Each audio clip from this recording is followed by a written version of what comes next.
అందరికీ నమస్తే అండి. నేను doctor Mounika, consultant fertility expert, 49 hospital, LB Nagar, Hyderabad. Beta HCG గురించి మాట్లాడదాం. ఐవీఎఫ్ ట్రీట్మెంట్ తీసుకొని కపుల్స్ ఎంబ్రియో పిండంని గర్భసంచిలో ట్రాన్స్ఫర్ చేయించుకున్న వాళ్ళకి ఎన్నో మెడికేషన్స్, ఇంజెక్షన్స్ అడ్వైస్ చేసి డిశ్చార్జ్ చేయడం జరుగుతుంది. బ్లడ్ టెస్ట్ లేదా యూరిన్ టెస్ట్ ఒక 15 రోజుల తర్వాత చేయించుకోమని అడ్వైస్ చేస్తామండి. ఈ టెస్ట్లో మనకు ఆ పెట్టిన పిండం అతుక్కుందా లేదా, ఐవీఎఫ్ సక్సెస్ అయిందా లేదా అనేది మనకు తెలుస్తుంది.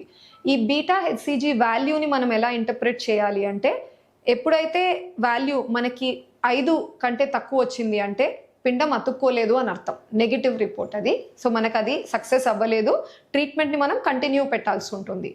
లేదు, కొంతమందికి 5-100కి మధ్యలో వస్తుంటాయండి వాల్యూస్.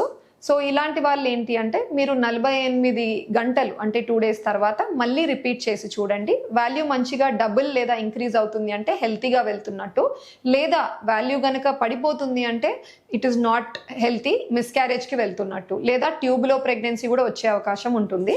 లాస్ట్ వచ్చేసి ఫస్ట్ వాల్యూనే 100 మీద అలా ఉంది అంటే 85% కంటే ఎక్కువ కేసెస్ మంచిగా ముందుకెళ్ళే అవకాశం ఉంటుంది.